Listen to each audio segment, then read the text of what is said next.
ځه ګرانو کتونکو دا د نوښار علاقې که مونږ ووایو نو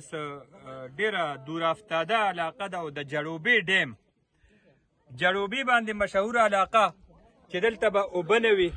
دلته به د فصلونو دپاره مو اوبه نه وي دلته به د څکلو اوبه لیول واټر لیول چې و نو هغه به ډېر زیات ښکته و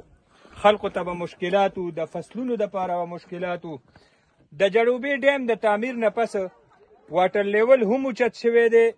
او دلته چې ګیر چاپیره څومره ځمکې دي نو هغه ځمکې هم آبادي شوي دي او تیزۍ سره د ځمکو قیمتونه هم زیاتیږي او هغې کې آبادۍ او خوشحالۍ را روان دی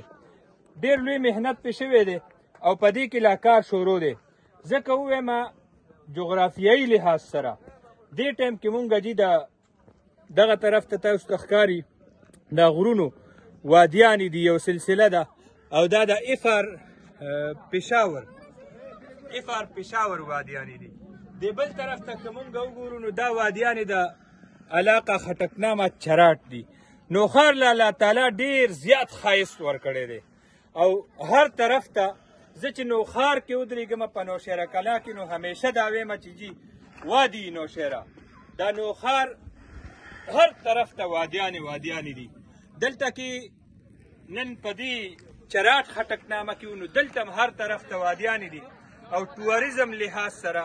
د نوښار ډېر لوی اهمیت دی که زرعي لحاظ سره ووایو نو هغې سره ډېر لوی اهمیت دی مذهبي لحاظ سره که ووایو نو نوښار د دې مذهب لحاظ سره هم مالامال دی قومي لحاظ سره او قوم پرستۍ لحاظ سره که ووایو نو دلته کې ډېر غټ قومونه پراته دي مونږ راغلي مونږ وی چې دلته به لږ ویزټ وکړو او د ډیم حالت به وګورو نوښار کې که مونږ نور ډیمونه وګورو نو هغه خو ماشاءالله سبحان الله هغې کې یو ګیلن اوبه نشته خو زړه مو خوشحال شو چې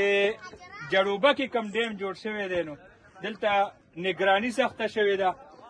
کار هم صحیح شوی دی او الحمدلله اوس پکې ډېر لوی تعداد کې اوبه جمع دي او روانې دي تېنه په فصلونو باندې په پټو باندې دا اوبه ګرځي نو راتلونکي وخت کې زه دا ویم چې را روان وخت کې به دا علاقه د زراعت لحاظ سره توریزم لحاظ سره د ډېر لوی اهمیت حامل وي